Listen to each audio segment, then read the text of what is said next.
Alright, so welcome once again. In the previous two lectures of this week, we saw how to solve linear equations. Okay, so first application maybe that we are seeing of all the theory and ideas that we have learned so far, and hopefully it was reinforcing to learn the theory well and think of it in abstract terms and also in solid terms in terms of numbers. It gives you a very good grounding and foundation on what you're doing, and as you're doing it, you can know whether you're doing it correctly or not if you know both the theory and the practice of how things work. Okay, so now let's move on a little bit ahead. What I'm going to do in this lecture is going to be a little bit abstract. It's an abstract view of how linear maps work and how these linear equations work and how they look, etc. It's very important to understand, and this notion has a lot of extension in abstract mathematics. A lot of abstract mathematics uses this idea of translates and quotients, and the translates are called various other terms, sometimes called cosets of a set, etc. And this idea of cosetting and quotienting is very important and crucial. It gives you a nice structure result about the objects that you're studying. Okay, if the study looks very scary to you, don't be too scared. You'll see it's actually very easy to follow, but it's a nice view of what a linear map does, and you will see it gives you good intuition and what to expect, and it's very good for later use. So this picture of a linear map that you will develop, this structural picture of a linear map that we will develop in this lecture is very crucial for as we go further and study more advanced ideas, how to relate everything in a nice way. Okay, so this is a crucial idea. Let me also warn you, it's probably a little bit abstract, but I'll try and make it as easy and simple as possible with some concrete examples. Okay, a quick recap. Once again, we are in vector spaces over real or complex fields, and we have seen that these linear maps play a crucial role, and they are associated with M cross N matrices. We saw null and call range, and the fundamental theorem were very useful in solving linear equations. Ax equals b, and elementary row operations make your work very simple to help you identify the linear dependence independence patterns in the vectors and quickly conclude something about the range and null and solutions for linear equations in general. Okay, so that's what we saw so far. We'll dig a little deeper into linear maps and look at this structure of null and what's going on, and in the final structure we'll derive at the end of this lecture will give you nice insights into what is going on. Okay, so let's proceed.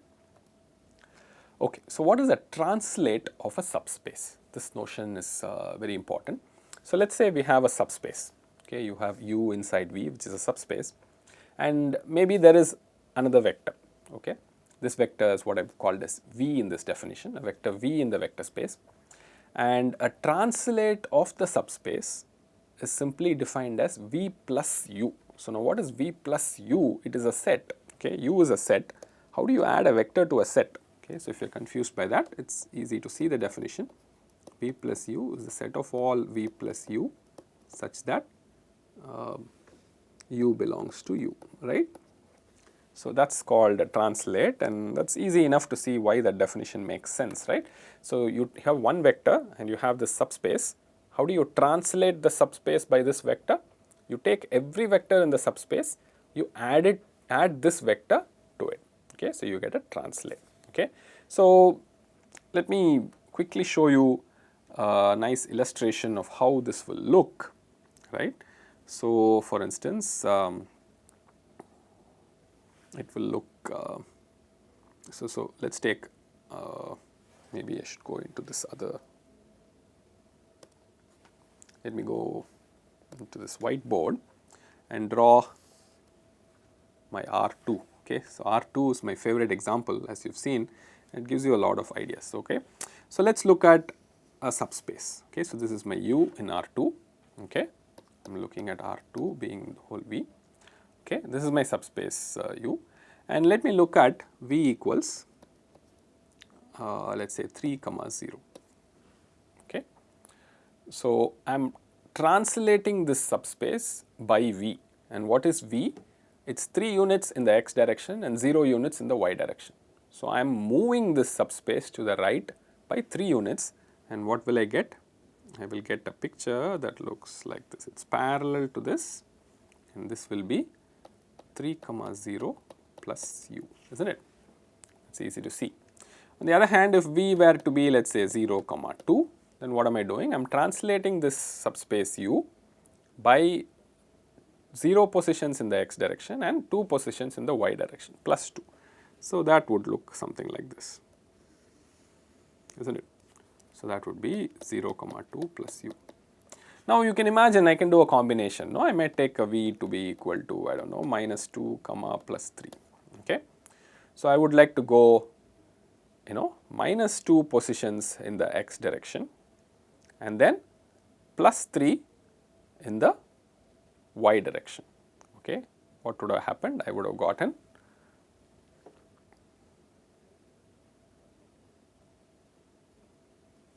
0 would go somewhere there, and then from there it would draw. So, it will go somewhere there, I think, right. So, it is parallel to this, and then it would go somewhere there, okay. So, this would be minus 2 comma 3 plus U, okay. So, as you do it, hopefully you are convinced that you always get lines that are parallel to this you know, this subspace by translating, and you can take them anywhere, okay. So, this is a picture to have in mind when you think of translate, okay. So, it is not a bad picture, except that when you go to larger dimensions, maybe you can't visualize this translate quite like that, right. So, when you have larger dimension, 100 dimension and then a 30 dimension subspace, it is a huge thing, and then but still you can think of what is going on and keep this line picture in your mind. So, I am simply translating the subspace by these vectors, okay. So, that is the description of a translate. So, there are two immediate possibilities. I will show you a lot more possibilities as we go along, but there are two immediate possibilities. This vector V that I picked could be inside the subspace itself, right. If this vector V is in the subspace itself, then what will happen if I translate? I will not go anywhere, right, because I am already in the subspace. I am adding subspace to subspace, I will only get subspace. So, my V plus U will become U itself, okay. It is a nice thing to see. On the other hand, if V is not in the subspace, then not only will V plus U be different from U, it will be disjoint from U. What is disjoint? Disjoint means there is no intersection at all. There is no point in V plus U which will also be in U, okay. They will be parallel in some sense, right. So, they will not intersect at all, okay. So, that is a nice property to know, okay. In fact, you can say more, you can say something more interesting about translates, okay. Supposing there are two vectors V and W that are given to you from the vector space V, and you look at the two translates V plus U and W plus U. It turns out these two translates can either be exactly the same or they will be disjoint, okay. When you translate subspaces, you cannot have partial overlap, okay, that is ruled out, not possible, okay. That makes something very interesting, right. Just because it is a subspace and you translate, if you translate other sets and all, you can do partial overlap very easily, right. But if you translate a subspace, you cannot have two different translates partially overlapping.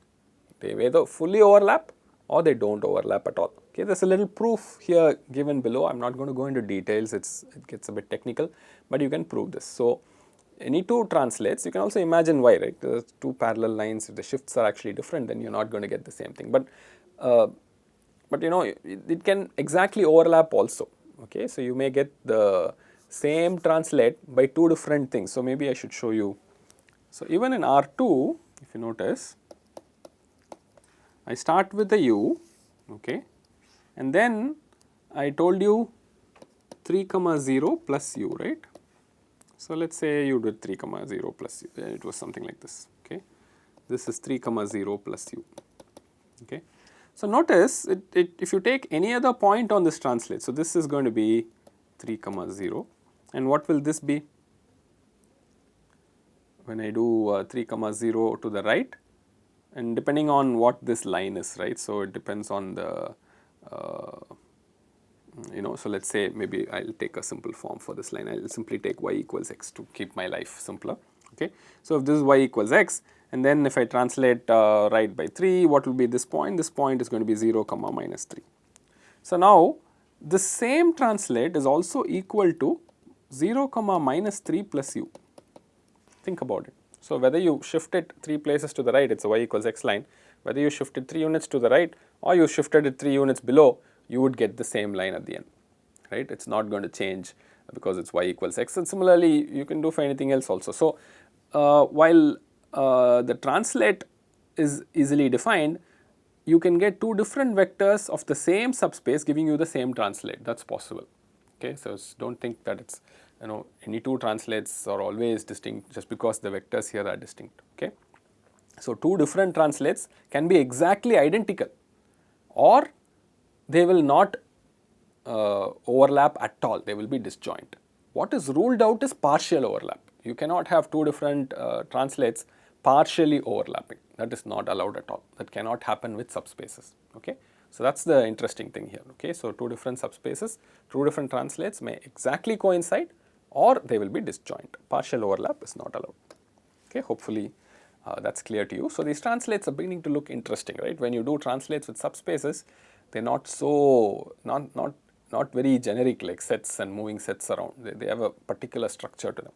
Okay, so this structure is what we will exploit to define this notion of a quotient space. Okay, so you have a subspace U, and this notion of a quotient space, it has this strange notation V almost divided by U. That's where the quotient comes from, and you'll see why this sort of division makes sense. Okay, that's basically it's a set of all translates of U. You have a subspace U, you keep translating it by different vectors. You know, there can be many translates may exactly coincide, whatever. So you collect all the translates together, you make a set out of them, you have your quotient space. Okay, so it's an interesting set to define. You can think about the line example, for instance. In the line example, if I keep shifting it throughout, I would have covered the entire R2, for instance, interestingly. But anyway, all the translates, all possible translates that you can do to a line, put them all together, you get the quotient space. The quotient space contains translates, not just points in R2. Okay, so it's a different sort of a set. Okay, keep that in mind. Every element of the quotient space is a translate of a subspace. It's not a point in V. Okay, keep that in mind. I have U itself, I will have, you know, some vector plus U, some other vector plus U. Those are the elements of my V by U. Okay, so it turns out, how do you find all translates? It looks like, you know, seems like it's too many of them. Of course, there are many of them. And how do you quickly find all the unique translates very nicely? There is a way to do it. Okay, so you can find the unique translates using this, you know, the direct sum vector space W. So you find another subspace W, you know how to find this W subspace such that the entire vector space becomes U direct sum W. This is crucial, this is very important. Once you find that, you can write down the list of all unique translates. Okay, so that's very important, and this direct sum is also very important, otherwise you can't do that. Okay, so I've given a little bit of a logic here to tell you that any translate V plus U, okay, any vector V in the vector space V, and if you look at the translate V plus U, you can find a W so that V plus U will be W plus U. Okay, so this is not very difficult to figure out why, right? So you will have for any V in V, because of this direct sum, you can write it as U plus W, right? So there is a W. So if you look at V plus U, that will be the same as U plus W plus U, but this U plus U will sort of combine together, right? What is U plus U? That's the same as U. So this will be equal to W plus U.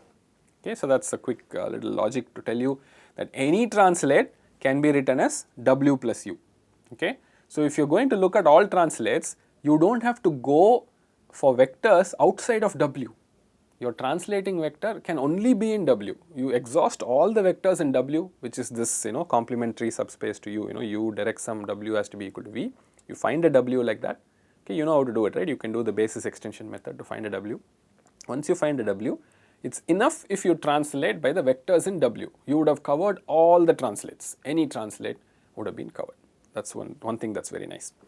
Another thing that's very nice is, if you have two different vectors in W, and these two vectors are not equal, they should not be equal, then these two translates, W1 plus U and W2 plus U, will be disjoint.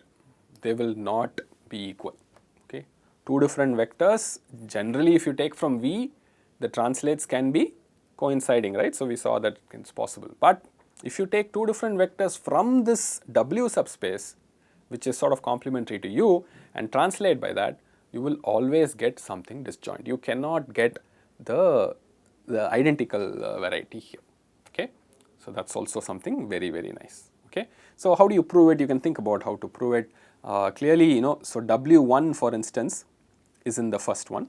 Okay, so W1 belongs to this, W2 belongs to this. Okay, and you can show W2 does not belong to this, and W1 or whatever, one of these things. So W2 will not belong to this, and that's enough to show that they are disjoint, right? Because we know that any two translates will have to fully match or be disjoint. And if I show that W1 belongs here, that's very easy because U has 0, so W1 is there. But you can also show W2 does not belong here and W2 belongs here. So these two are not identical, which means they have to be disjoint. Okay, so that's the way to prove it. I'm not going into too many details here. You can write down a proof for it if you like. But this result is important. Okay. So we have this result that this quotient space, which is the set of all translates of U, can be written down in this precise way. You only pick the vectors from this subspace W, translate the subspace by those vectors alone, then you will get the entire set of all translates. Okay, so maybe I should illustrate this once again with my famous R2 example. So let's look at the R2 example and look at the y equals x line. Okay, so this is U, which is y equals x. You can find a W, right? W is an x-axis is a W. Okay, there are so many W's, we know that there are many you can find, but x-axis is a W. So it's enough if you translate U by in the horizontal direction, no? It's y equals x. You translate U horizontally, which is what translating by the x-axis means, right? So you pick vectors from W, you will only translate horizontally. Y is always 0, right? But horizontal translation is enough. You would have covered all the possible translates wherever you want to go. It's enough if you, because it's a subspace, it's enough if you translate horizontally. Okay, so only horizontal translates are enough for you. Okay, so think about why that is true. So the quotient space is given only by translates from W. You don't need to worry about other translates. Okay, so that gives you this wonderful result that the translates of U partition V. What is a partition? If you have a set, what is a partition of the set? You divide up the set into groups which don't intersect. Okay, right? But together they should make up the whole set. Only then it's a partition. Okay, so you have a set, you divide it up into multiple sets. Together they should make up the whole set, but no two of them should intersect. And that's what's happening in this quotient space, right? I know no two of them intersect, but together they should make up the whole space. So how do I know they make up the whole space? Because every translate is included. Any vector V belongs to V plus U, isn't it? Any vector that you pick in your vector space V will belong to a translate, because if it doesn't, you simply translate by that vector, right? V plus U. That has V for sure, because U has 0, no? So V plus U has V. So set of all translates covers the whole vector space V. But if you look at this quotient space, they don't intersect. Okay, there is disjoint. So they end up being a partition.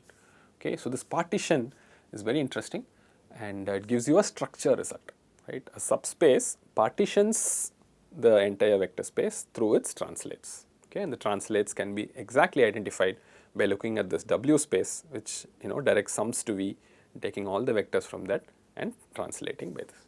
Okay, it's a nice enough picture that you have, good structural result. How does it help us with linear maps and equations? Here is a picture for you to keep in mind. Okay, so the important aspect of a linear map is the null space. We saw that the null played a very crucial role. Null is the subspace of V, which maps the vectors, and vectors in the null space get mapped to 0. Okay, so now notice what happens when you take this null space and do a quotient of that null space with that null space of V. You do V by null T. Okay, you look at the quotient space defined by the subspace null T. Okay, what will happen here? How do you do it precisely if you want?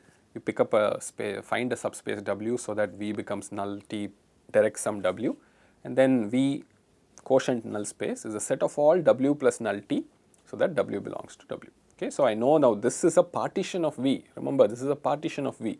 So let's draw a picture maybe a little bit later. But look at what is interesting here. If you look at T operating on W plus null T, any vector in W plus null T, what will happen? You will only get TW. Why? Because the null T part gives you 0, right? So T operating on a particular translate of null T, all the vectors in that translate when acted upon by T give you the same vector at the output. Okay? So that is an important thing to see. Okay? So this way the null T, null space of a linear map has translates. The translates cover the whole vector space V, and every translate when operated upon by T goes to the same vector V, same vector TW, right? Nothing else. So that is an interesting picture to keep in mind. I will draw a exact picture for you soon enough, but let us look at the properties first. Okay? And if you have W1 not equal to W2, then TW1 is not equal to TW2. That is also true, right? Because two different things do not get mapped to the same thing. Okay? So you can look at why this is true also. If you want, you can write down a separate proof for this. It is not very hard. We have seen this before. Okay? So this is very, very, very interesting from a point of view of a linear map. Let me draw the picture here. Linear map T maps the quotient space to the range in a one-to-one manner. Let me draw a picture for you to illustrate what is going on here. So I have V. So this is a powerful picture to remember about a linear map T. I have V, and there is a linear map which takes me to the range of T. Okay, so this is range T, and there is a linear map T from V to W. Okay, the entire thing comes to this range. Okay, there are lots of points in the range. I will just draw them like that. Several points in the range. Okay. Now let us say there is a null, which is, I will draw it like this. It is okay. This let us say is null T. What am I going to do? I am going to do a quotienting of V with the null. Okay, so I am going to define all these translates of the null space, and notice what is going to happen here. The translates will look sort of like this. So they will partition V. So what is the meaning of partitioning? So they are going to start looking like this. So maybe you will have a translate which is on top like this. There will be another translate like this, translate like this, right? So I don't know how it will look, but they will partition V. Okay, so this is an important thing to remember. What is partitioning? They will divide up V, carve up V into disjoint parts. So this is how the translates would look like. So these are all translates of W1 plus null T. This could be, some W2 plus null T, etc. Like that. Okay. Remember, there will be an infinite number of translates. Okay. So every space here has infinite number is all real, right? So there will be infinite number of translates. All of that is true, but this is how the picture would look. Okay. So keep this picture in mind. So now what is going to happen now? When T operates on any translate, okay, for instance, there is this 0 here. When T operates on the null space, what happens? It takes every vector in the null space to 0, okay, to just one point in the range. Now, there will be a point here which is T times W1. Okay. When T operates on W1 plus null space, every point in the translate W1 plus null space of T gets mapped into TW1. When T operates on W2 plus null space, every point in W2 plus null space gets mapped to TW2. Okay. So if you look at the map T as mapping from the quotient space of V by null T to the range of T, you actually have a one-to-one map. Okay. So this is what is going on when you define a linear map. When you have a linear map that is defined in whatever way you like through a matrix or something, what immediately happens is a range gets defined, a null space gets defined, the translates of null space partition V, and every translate goes one-to-one to a single point in the range of T. Okay. So this is the structural result. This is the picture that you should have in mind when somebody says a linear map. Okay, every linear map will look like this. Okay, you may have different cases. The null space might be trivial, in which case, the translates are all individual points only. There is nothing, no set there, right? Null space is trivial, so every translate is just a point, and then every point goes one-to-one to the range, right? Because it becomes an injective map. Okay, and the null space could be a bigger set, in which case the translates are actually infinite. Each of the translates have a lot of points, but all the points in every translate will go into only one point in the range. Okay, so this picture of a linear map is very crucial as we go forward and study more intricate properties of linear maps. Linear map takes V to the range of T, okay, and takes null space to 0. Every translate of null space goes to a unique point in the range of T, and you can find the points in the translates very easily using this complementary sort of subspace to T, which direct sums to give you the whole V, and they are all tied up in this very nice fashion. Okay, so this picture of a linear map, don't forget it, keep it in your mind. It will help you a lot in understanding so many more results that we'll see going forward. Okay, so I have a little bit of an illustration for you to show how this result actually works out in practice. So maybe you can think about it. Here's a very simple example, 1, 2, 3, 6. I'll go through this example very fast. If you look at the range of T, it's span 1, 2. Dimension of null T is 1. You can do elementary row operation to simplify this. So you quickly identify that the null is span of -3, 1. So W is span of 1, 0. You just take the x-axis as W, okay, and then all that this result says is the matrix multiplied by any element in the span plus the null space, any element in W plus some vector in the null space will give you A times 1, 2. So this is sort of the result, which is the translates giving you. I mean, this picture sort of depicts what is meant by this. So it's not actually a very complicated result, but at the same time, you can see how this works out, right? So you translate the null space. Well, I've put -3, 1 here just to show you. You can put a B here also, right? So you can put, for instance, you can put a B here. So B can be an arbitrary thing here to illustrate that, whatever vector you add here from the null space, whatever translations you do, you always go to A times 1, 2. So this is the unique map from W to the range that you have. Okay, so this is a quick example which illustrates this. Okay, so let me summarize how this will help you in terms of solving linear equations. What is the connection between this structural result and linear equations? We have this wonderful structural result that the quotient space V by null T is in a one-to-one map under T, or a version of T if you think about it, to range T. Okay, so Ax equals B has this very simple characterization. If x is not in the range of A, there is no solution. If x is in the range of A, you find one u such that AU equals B, and the solution becomes u plus null A. Okay, so this is a good point to stop for this week. So this week we've seen a nice application of all this theory that we built, how to solve linear equations, how to do elementary row operations, and this crucial, interesting structural result about how a linear map really works in terms of quotienting with the null space and having this one-to-one map between the translates of the null space and individual points in the range of the transform. Okay, hope this week was interesting, and we'll proceed further and look a bit closer at linear maps going forward in the next week. Thank you.